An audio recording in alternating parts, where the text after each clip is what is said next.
Hello, and welcome once again to our introductory series on the divine principle. I'm Reverend Philip Shanker.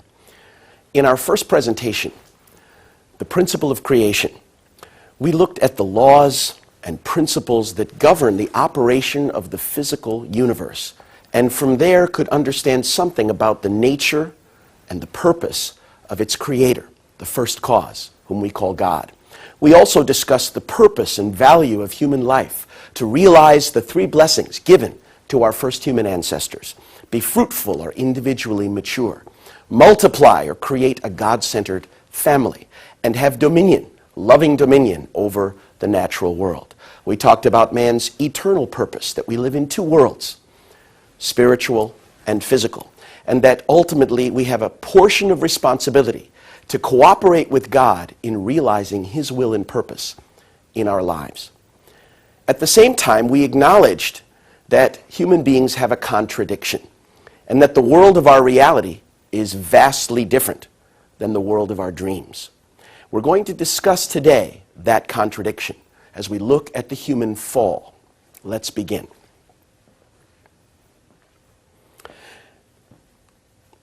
As we discuss this lecture series, you will see that along the bottom of the screen are the literal words taken directly from the divine principle, amplified by diagrams, and I will offer explanation and background for some of the major points. Anthropologist Richard Heinberg studied the creation myths and stories of the world's great civilizations. And Heinberg, in his book, The Memories and Visions of Paradise, noted, people in every culture and age have insisted that human nature is not natural at all because it's been distorted by some fundamental mistake or failure that's been perpetuated from generation to generation. Let's discuss the human fall. All people have an original mind which inclines them to pursue goodness, as we discussed in our introduction. Our conscience and original nature wants to be and to do good. And yet, even without our being aware of it, we are driven by evil forces to perform evil deeds which we do not want to do.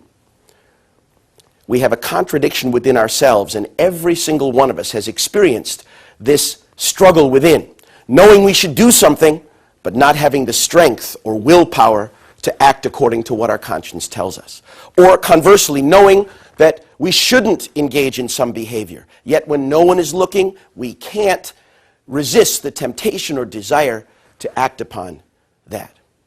Now, in Christianity, the master of these evil forces is known as Satan. Until now, however, we haven't been able to overcome, and we've been unable to liquidate the forces of Satan because we've not understood Satan's identity or how he came to exist. This explanation of the human fall will address all of these concerns and clarify these issues. First, let's consider the root of sin. No one has clearly understood the root of sin, which lies deep within, driving us toward the way of evil, fueling that contradiction and conflict within ourselves. Now, on the basis of the biblical explanation, many have held to a rather vague belief that Adam and Eve's eating of the fruit of the tree of the knowledge of good and evil is, in fact, the root of sin.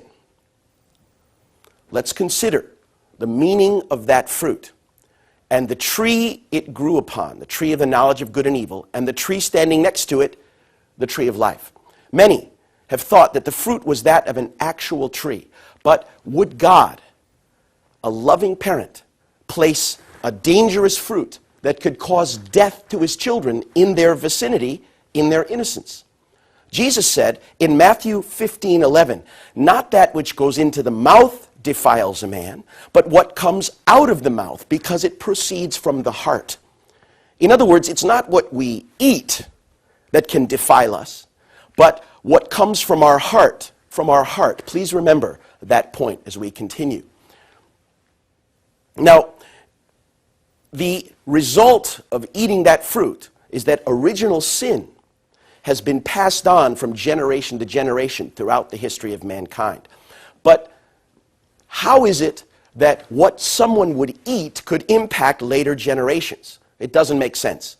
Now, many have concluded that simply the act of eating the fruit or the temptation set there was a test established by God. But would an all-knowing God need to test, a God who knew their hearts, would he need to test them to see what they would do? And would a loving God impose a test on innocent children and impose a punishment of death? In the day you eat of that fruit, you will surely die. That would be like a parent, myself or yourself, putting a tasty piece of chocolate cake in front of our children, saying, I've got to go to the store for some milk. You sit next to the cake, smell it, but don't eat it. And then sneaking away just to see if our children would disobey us. And if they disobeyed, the punishment would be, boom, death. It doesn't make sense. James 1:13 says, let no man say when he is tempted that I was tempted by God. For God cannot be tempted, and he himself tempts no one. James explained, temptation begins when we are lured and enticed by what? By our own desire. And desire, when it gives birth to sin. And sin, when it is full grown, brings forth death. Now, that fruit, even as placed in front of them, was something they so ardently desired that they were willing to risk their lives to obtain it. What is it that a human being would desire so strongly that he would risk even death to obtain? We have to look more deeply. Remember, James said, desire gives birth to sin. Sin brings forth death. The fruit caused them to violate God's commandment, and they died. In order to understand the meaning of this fruit, we have to look deeper. Now, why should we stubbornly adhere to a literal interpretation of the fruit when so much of the Bible makes use of symbolism and metaphor? Look at the most important truths of the Bible. They're conveyed symbolically. For example, the words of Jesus. Now, in Mark 4:24, it says that Jesus never spoke to the public without using a parable. That's Mark 4:34. He never spoke without using a parable. Why? You and I would say the parables were to illustrate and convey the meaning of his teaching. But in Matthew 13, his disciples asked him, and Jesus said, I speak in parables so that some hearing will not understand. Now why? Why would Jesus desire that some people would not understand his message? Why would he speak in code or indirectly? Well, the answer is not difficult to understand. In Matthew 7, Jesus said, don't give pearls to swine or holy things to dogs, for they'll trample them underfoot and turn around and bite you. In other words, precious and profound truths should not be given to those who don't have the foundation to receive them or who merely want to use them against you. And so Jesus spoke in a kind of code through symbols so that those who had the foundation to understand could catch his meaning, while everyone else thought he was talking about fruits and farmers and seeds and sowers. The book of Revelation, which talks about the end of the world, how history will end, is filled with symbols. 7-headed beasts with 10 horns on their head coming out of the sea. Angels coming out from the rising of the sun. Cities descending. Blood flowing. All kinds. Horsemen riding. All of these are not literal but symbolic and have a deeper meaning. So, the cause of evil, the root of sin, isn't it one of the most important teachings in the Bible? If we consider it literally, what can that story teach us other than don't take fruit from strangers or never trust a talking snake? But looking deeper at its symbolic meaning, we can understand some profound truths. To learn what the fruit of the tree of knowledge of good and evil represents, let us first investigate the tree of life, which stood next to the tree of the knowledge of good and evil. See, the tree of knowledge of good and evil is mentioned only once, only in that story in Genesis. But its companion, the only two trees named and symbolized, the tree of life, is mentioned all throughout the Bible. In what capacity? In the Old Testament, it is set up as the goal and the ideal of people of faith. Proverbs 13:12. Hope deferred makes the heart sick, but desire fulfilled is a tree of life. In the New Testament, Christians are pointed toward the attainment of the tree of life. Revelation 22:14. Blessed are those who wash their robes, for they shall have the right to the tree of life and can enter the city by its gates. Now, washing one's robes, again, is not literal. It's not doing our laundry. It represents cleansing and purifying. And in Revelation 3, Jesus promises that the victorious believer will regain access to the tree of life.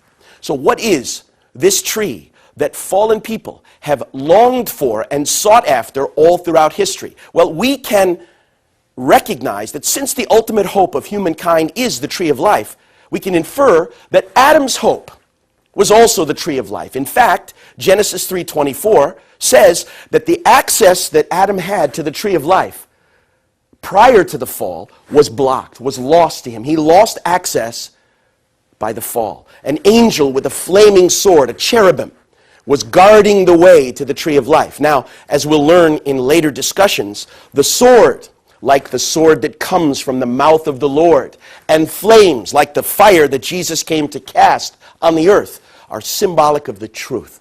So what is this tree of life that Adam had access to, lost by falling, has been sought after by men and women of faith throughout history, is attained by victorious believers, and then also ultimately we must go through the truth in order to reach it?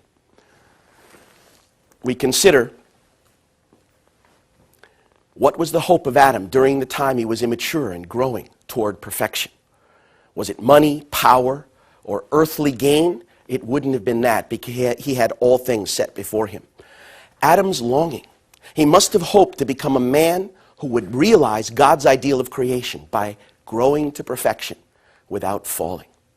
Adam's desire was to fulfill his purpose in life, his future, his goal, his career, his life and experience in the world. That's what he was aimed at, and that's what the tree of life represents. Let's consider that the symbol used for the first blessing to Adam and Eve is that of a tree. Be fruitful, like a tree grows to fully mature with the bearing of fruit. Likewise, the tree of life is continually used as that kind of symbol throughout the Psalms. In the first Psalm, blessed is the man who walks in the ways of God. He is like a fruit-bearing tree, and he will bear much fruit. Also, Jeremiah 17 says, a righteous man who believes in the Lord has a deep root and will bear fruit, but a wicked man has no root and will not bear fruit. Likewise, in the New Testament, Jesus said, I am the vine, and you are the branches. If you abide in me, he who abides in me, he it is who will bear much fruit. Therefore, we can understand that the tree of life in fact symbolizes a man who has fully realized the ideal of creation. Perfected Adam was to be that ideal man. It thus symbolizes perfect Adam, a man of life, a fruitful tree, a fruitful man, a tree of life, a man of life. Now, let's consider the tree of the knowledge of good and evil and its significance. God did not create Adam to be alone. He also created Eve to be Adam's spouse. Just as there was a tree in the Garden of Eden which symbolized a perfected man, there also should have been a tree which represented a woman. This is the significance of the tree of the knowledge of good and evil. The only two trees mentioned in the Bible and given a symbolic name of life or knowledge are these two trees standing in the center. This represents the ideal of human beings to become true and perfected people. Excuse me. These two trees standing in the center are clearly symbolic. You will never find them in a botanical garden. You will never see them discussed in a book on horticulture. They are symbolic and represent the ideal and goal of the first human ancestors. Now, let's consider the identity of the serpent, another significant element in this story. In the Bible, we read that a serpent tempted Eve to commit sin.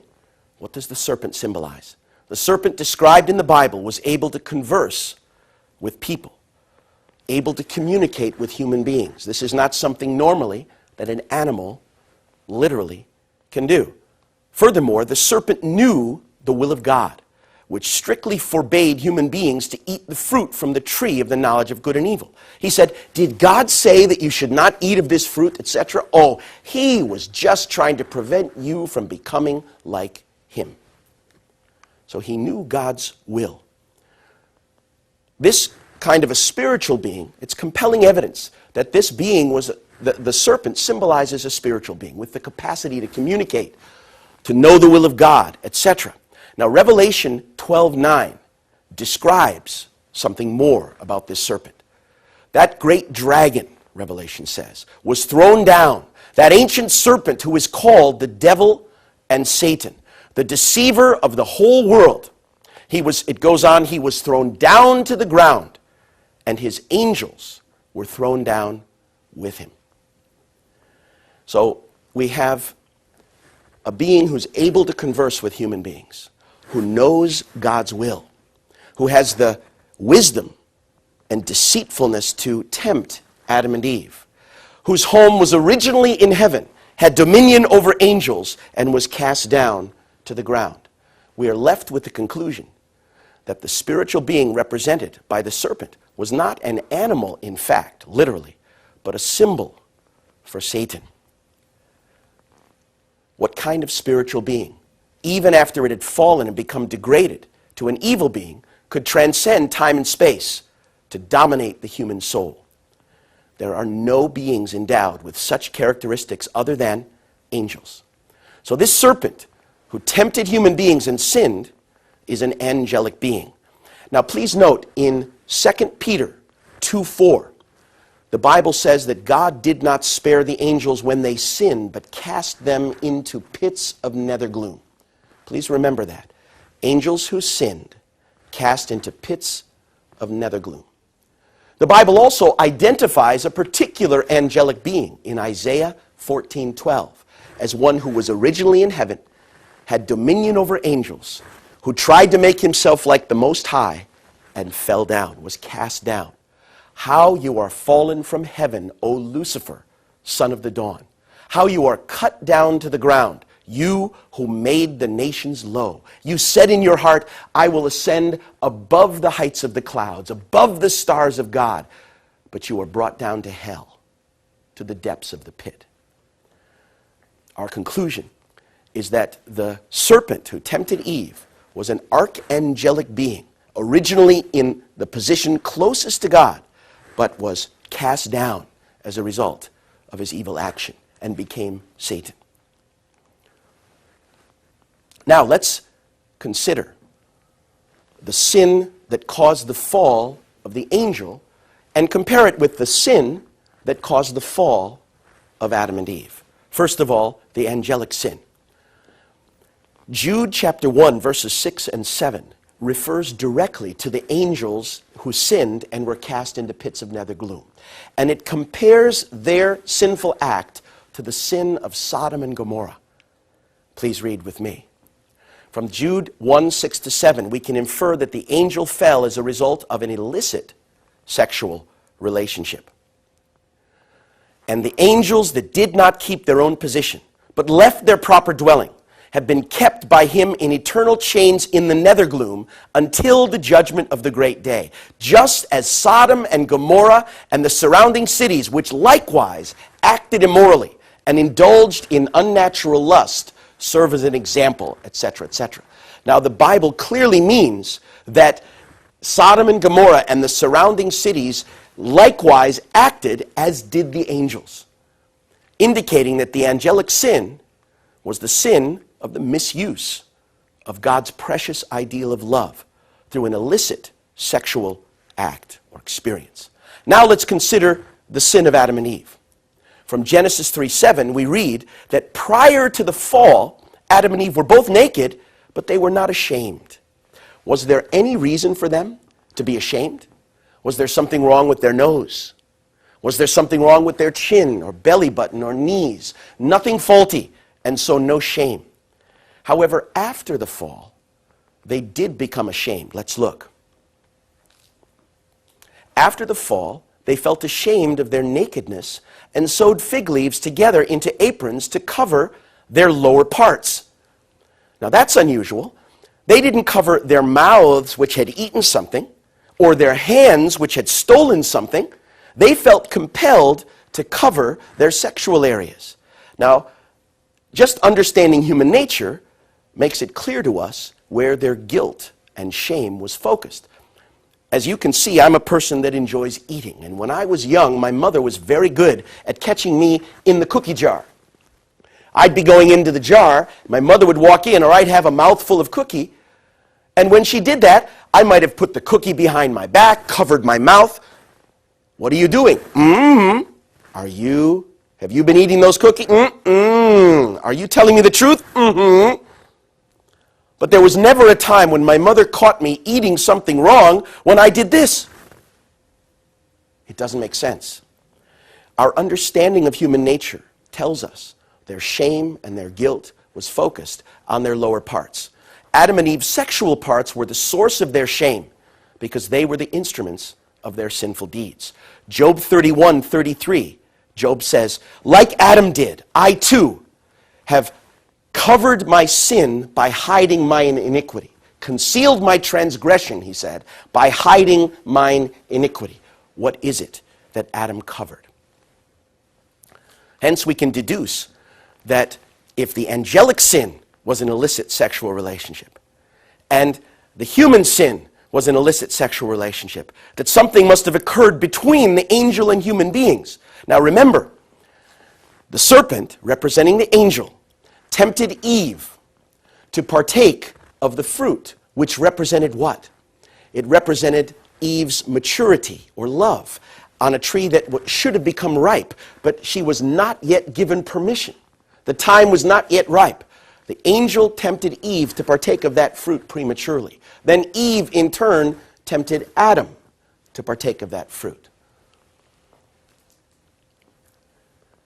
An illicit sexual relationship. Let's look more deeply now at the meaning of the fruit of the tree of the knowledge of good and evil. What does the fruit represent? The fruit signifies the love of Eve. In the same way, as a tree grows to maturity, bears fruit, which in maturity contains healthy, ripened seeds, which become the basis of reproducing. So also, a human being in maturity is meant to multiply and reproduce through God-centered love and sexual relationship. So Eve's eating of the fruit denotes that she consummated a false or satanic love relationship with the angel, which bound her in a spiritual or even a blood connection to him, blood ties.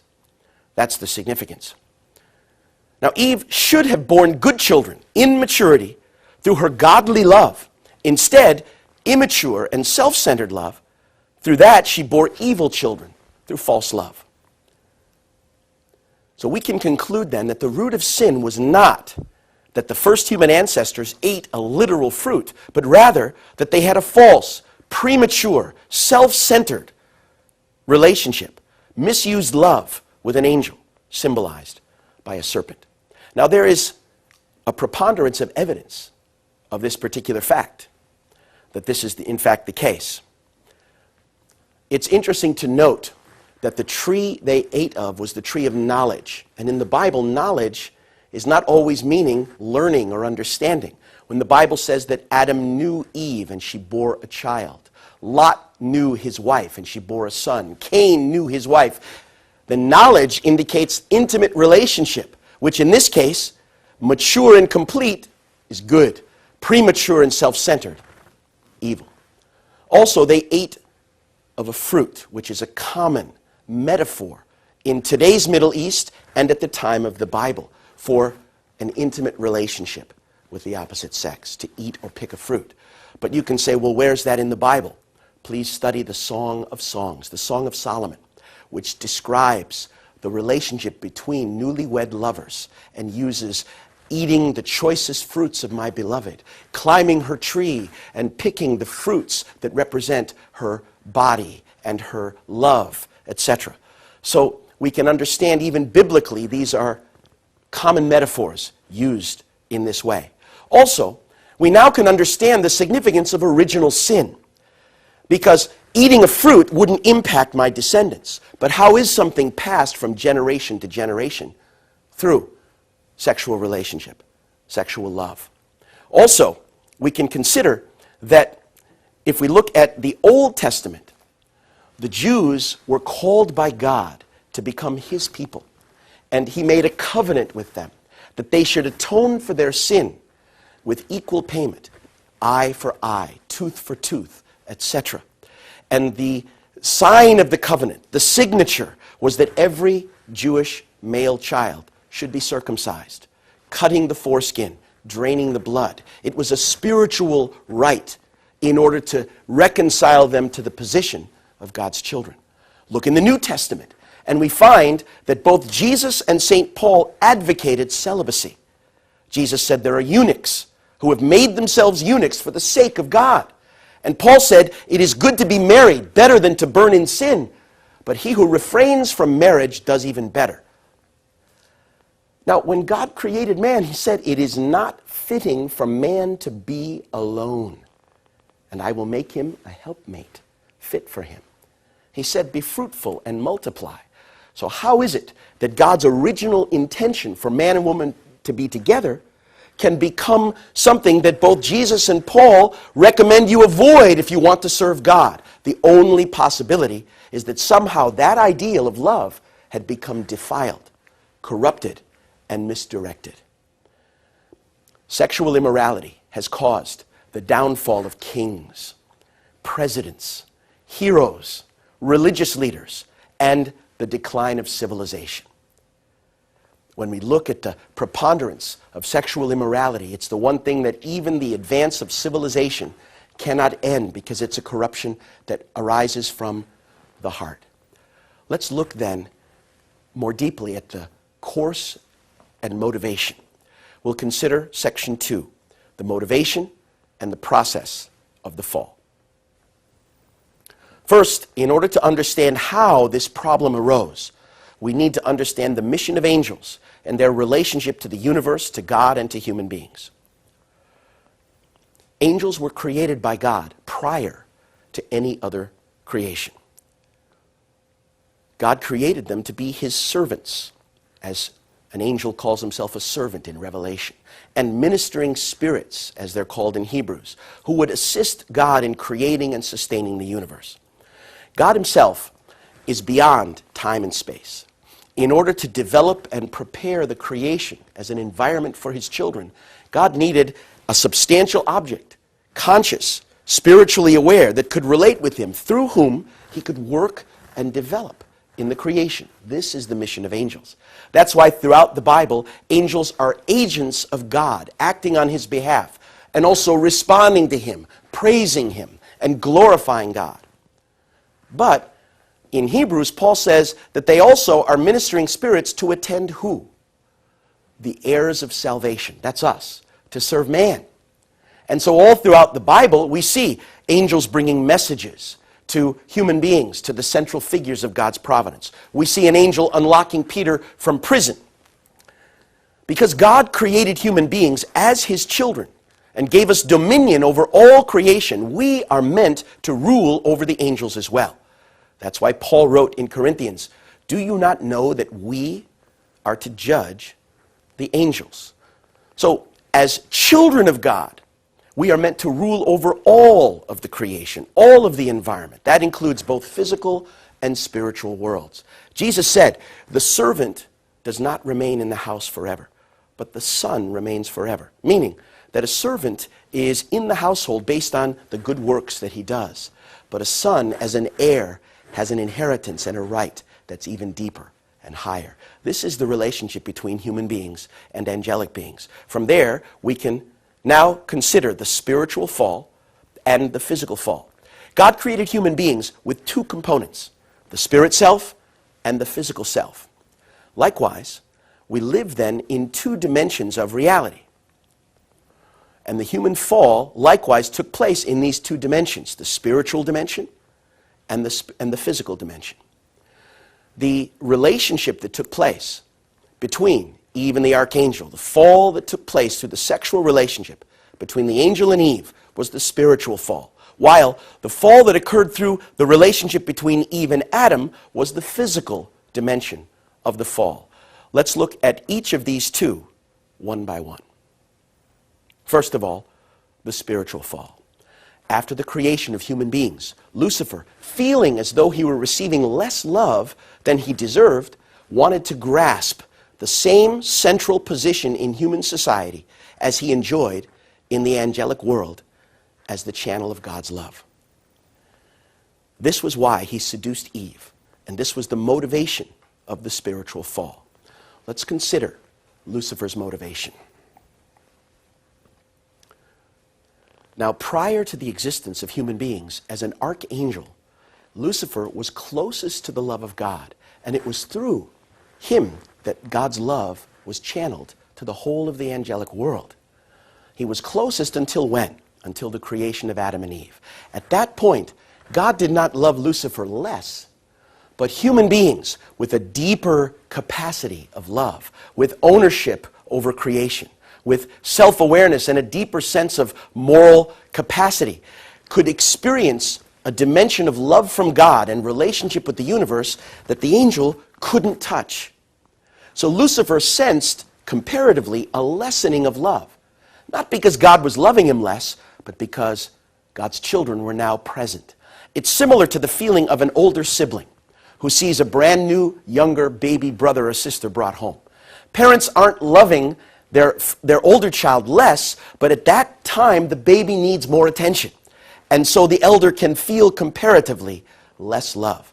Now this is the motivation that led the angel to seek to access that love by coming closer to Adam and Eve, and naturally being attracted to Eve, who was beautiful in the love of God. But when Lucifer's motivation, when his desire for love became so strong that he determined to dominate that love, even if it meant destroying God's plan or undermining Adam and Eve's purpose, from that moment he became an enemy. In other words, when his love changed from a God-centered love for the sake of others to a self-centered love, he became an enemy. The Hebrew word for enemy is Satan. Lucifer became an enemy when he became the first being in creation who said, "Me first." Now let's consider the motivation of Eve. Lucifer, who left his proper position due to his excessive desire, and Eve, who wanted to open her eyes and become like God before the time was ripe, formed a common base. The power of the unprincipled love generated by their give and take led them to consummate an illicit sexual relationship on the spiritual plane, on a spiritual level.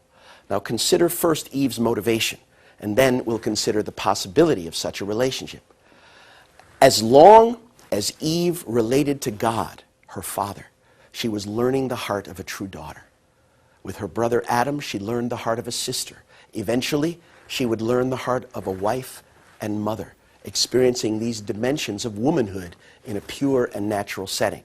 But suddenly, a self-centered love was focused upon her, and in her immaturity, she couldn't sense or compare God's love, which she had a limited capacity to understand, with the attention being poured on her by the angelic being in her presence. As Eve began to have give and take with this love, she became emotionally drawn, emotionally connected, ultimately confused and unclear. And so the power of that unprincipled love overcame her understanding of the commandment and of God's will. And she engaged in an illicit and false sexual relationship.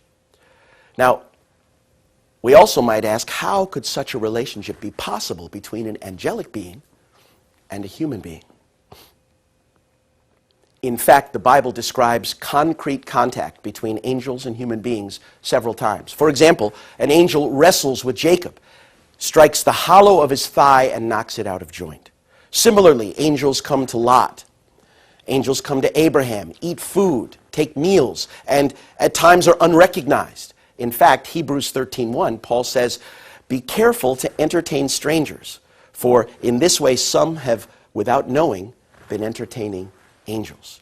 So their appearance and relationship and connection with human beings in a substantial way is biblically supported and apparently possible. So now let's consider the physical fall. The second aspect. Eve then seduced Adam with the hope that by uniting with him, she could rid herself of the dread and once again stand before God. In the heat of passion, in the power of her emotion, Eve became confused. She justified her action and got lost in the emotions. But when passion cooled, Eve felt empty. She'd been used, not loved. She understood that she was not meant to relate with the angel, and she was desperate to regain her lost innocence. She should have turned to God, but that was too painful. She instead turned to Adam. She was filled also with fear, guilt, and shame. These were the feelings that arose first in the angel when he knowingly and willingly contradicted God's will. Any human being will have the same experience when we act against what we know is right. Fear, guilt, and shame will arise. Eve inherited these feelings and sensibilities through her relationship, intimate relationship with the angel when they exchanged spiritual elements through their sexual give and take. Now she desired to rid herself of that dread. This was Eve's motivation, which led to the physical fall. As she came to Adam and sought to regain that relationship, tragically, she'd learned through her false relationship with the angel of false femininity. And now, Adam was drawn and ultimately seduced by that desire. Adam responded, formed a common base with Eve, who was now standing in the position of the archangel. They began give and take action with each other, which brought them together in an illicit physical relationship of sexual love. Not that sex itself is a problem. It's intended by God. It's the holiest and most beautiful of acts that bring a man and woman into oneness centered on God. But here, self-centered and premature, it was a misuse of God's ideal of love. Let's now consider the power of love, the power of the principle, and God's commandment, section 3. First of all, the power of love and the power of the principle. For human beings, the force inherent in the principle guides their growth in the proper direction. It's the natural force of natural law that guides our physical bodies and all of the universe into maturity. Likewise, in our spiritual selves, we have moral sensibility. And based on the principle, we are meant to grow toward goodness. Only if some stronger force with an unprincipled purpose collides with this direction of the principle, can they possibly fall. In that case, they would surely fall, like a train on a track. They were growing according to the laws of their own original nature. And only it would require some strong force to knock that train off the track. The force which is stronger than the force of the principle is none other than the power of love. Let's consider why it is that the power of love was created by God stronger than the power and force of the principle. First of all, it's because God himself is love, as the Bible says. The essence of God's nature is his heart, and everything else in God, his righteousness, his justice, his lawfulness, his order, everything else in God is what it is and does what it does solely because of his nature of love. So love is the deepest aspect of God. And God wanted to rule human beings, not by power, not by force, not by fear of commandments and fear of punishment, but by love, to be bound in love. And therefore, love was created to be the strongest force. God did not want a world where human beings would be automatons or robots and God is pulling the strings. That would be a world where we're ruled by principle, where our attention to laws is stronger than the passion, desire of our heart. God didn't want such a world. In fact, if the world were a world based on principle and law, where would be the passion, the poetry, the longing when we're far away from those we love, the joy of coming together when we see them after a time of being apart?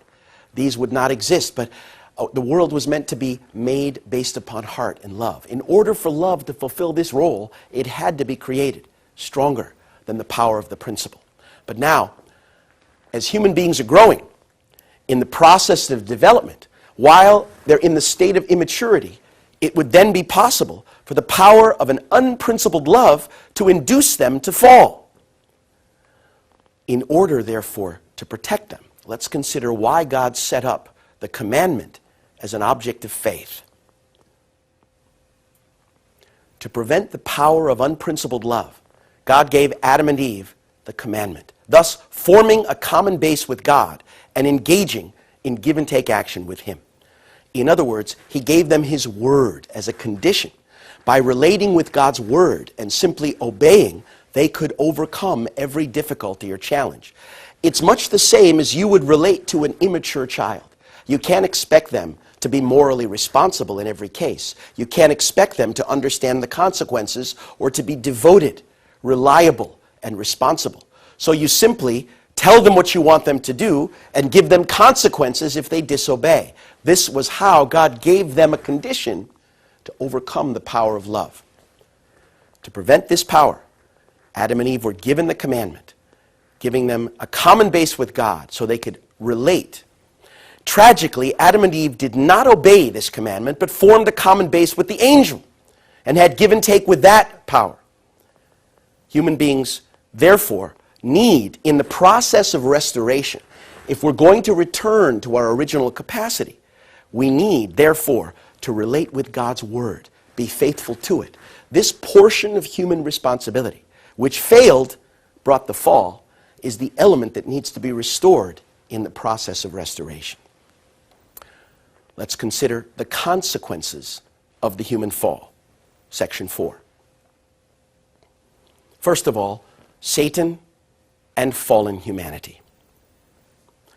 Satan is the name given to the archangel Lucifer after he fell, enemy or adversary. When the first human ancestors fell, they bound themselves in a spiritual and physical bond, blood ties, with Lucifer.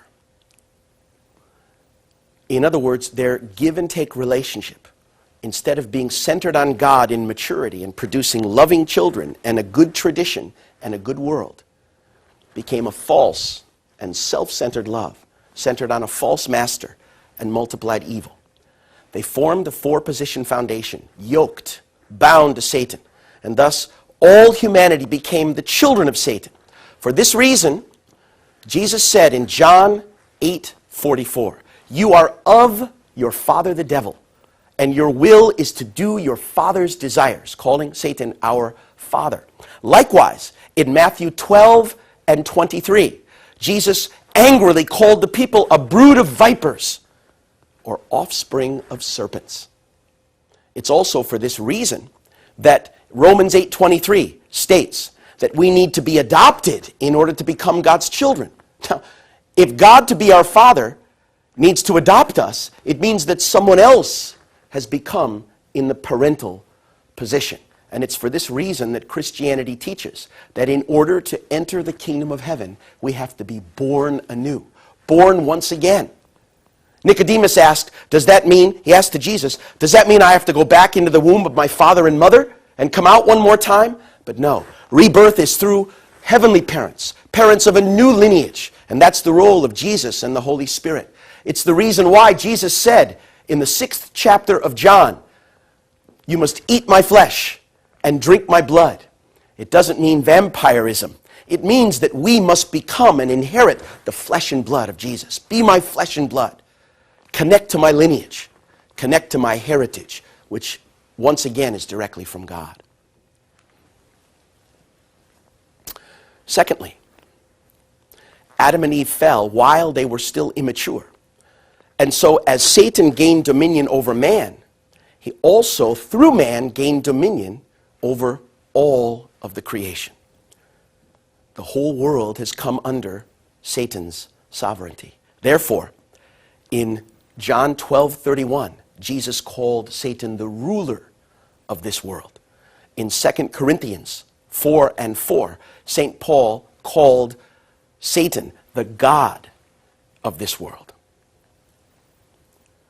Now let's consider Satan's activities in human society.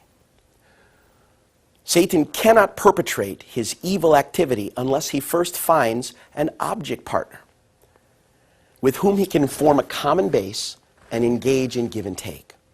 In other words, Satan is not omnipresent like God. The only way self-centered, dominating, self-justifying evil can be multiplied is if there can be a common base, if he can draw other beings into that relationship.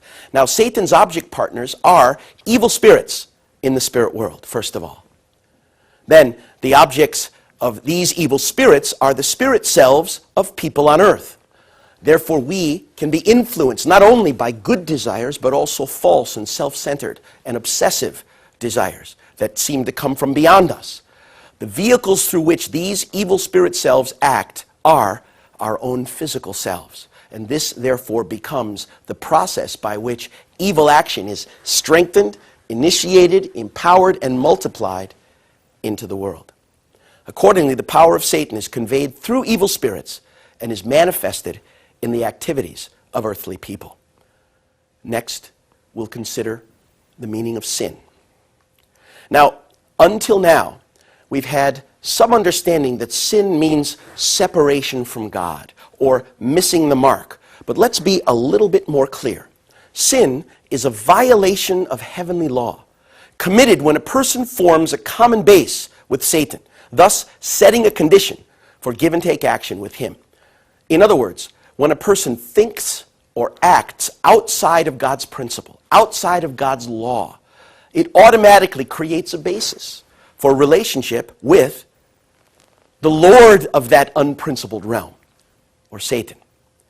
Now, as a result of that common base, give and take action will begin, pulling us in the wrong direction, causing us to struggle with that contradiction and act against our conscience, leading to a violation of heavenly law. This is the process by which evil power tries to dominate and compete to justify its existence and maintenance of position, of the false position claimed through the fall. Now, sin can be classified into 4 different kinds. Now, here we're not talking about degrees of sinfulness, how bad, but we're talking about the different ways in which the false god, Satan, has laid a claim on humankind. The first classification of sin is original sin. This sin originated with our first human ancestors and is ingrained in our lineage.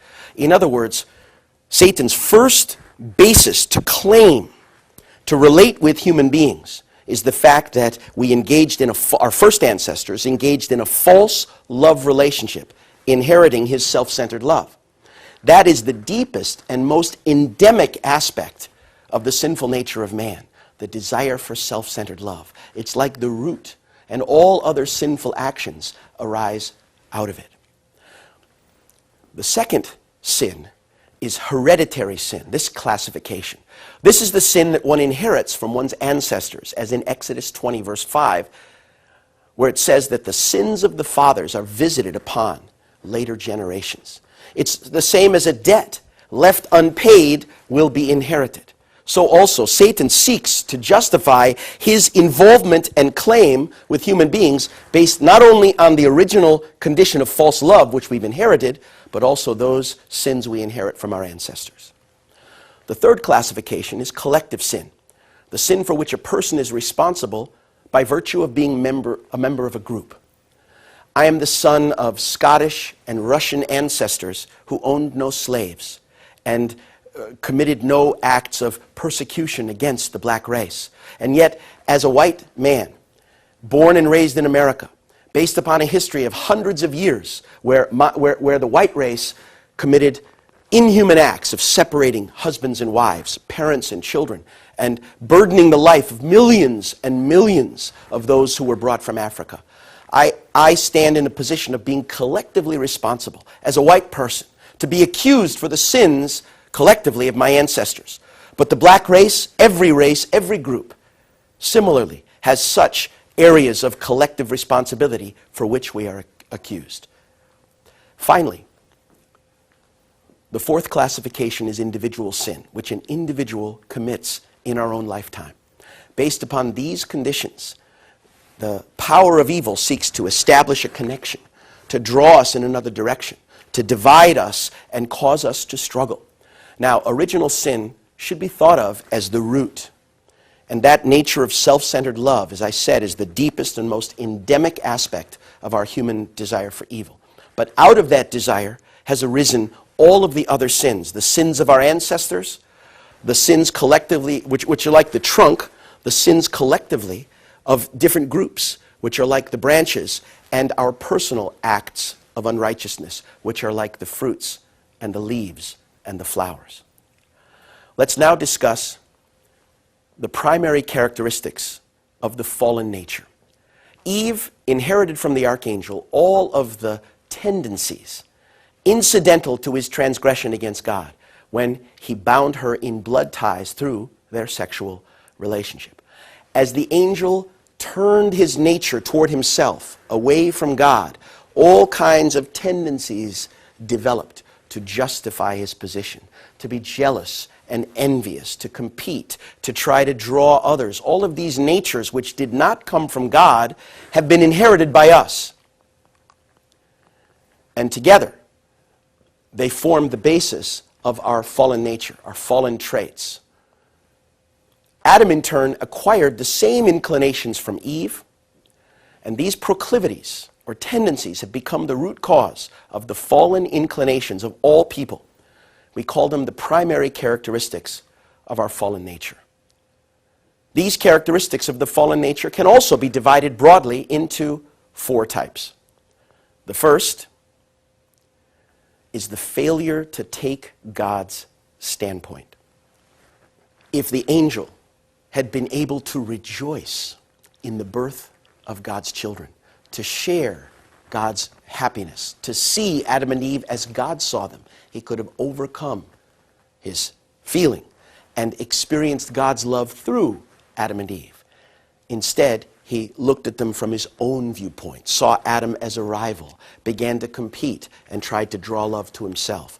This tendency, inherited by human beings, is the basis of selfishness, self-justification, to rationalize and explain reality to justify the actions we take. It's also the basis of jealousy and envy and these kinds of and resentment in these kinds of areas. The second of the four fallen natures is leaving one's proper position. The angel, unable to keep his proper position, instead left it because he felt less love in that position.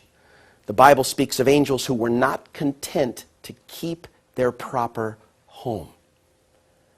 This tendency gives rise to the nature in human beings of irresponsibility, to break our commitments, to be unfaithful to spouses, to be disloyal, to betray those who trust us.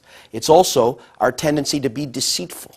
The easiest thing for a human being to do, unfortunately, is often to lie in order to avoid responsibility for the actions that we've taken. The third fallen nature, reversing dominion.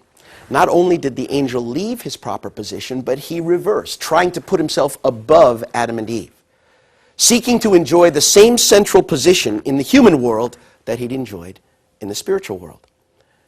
The Bible says that Lucifer sought to put himself above the stars of God. Stars means children.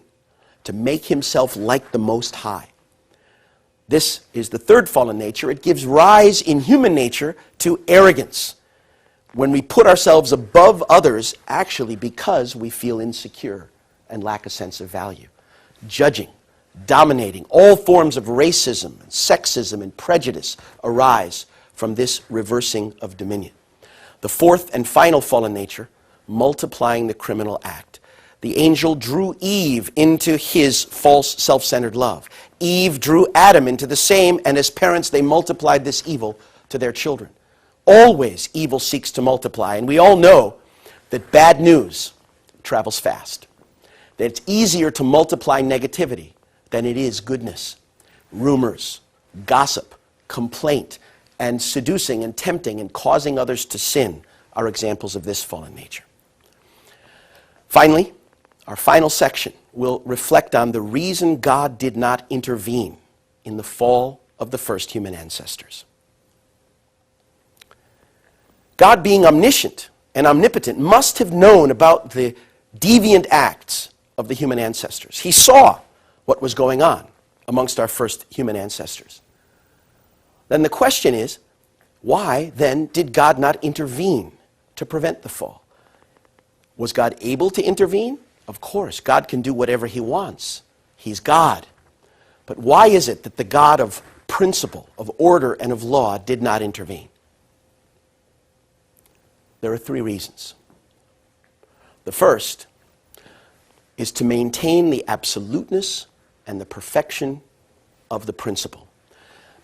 If God, perfect and absolute, were to contradict his own laws of nature and creation, were to violate his own principle and reach into the realm where human beings are still growing, unable to identify and relate with God directly, in order to correct or protect them, he would be undermining the very value of the principle and its absoluteness.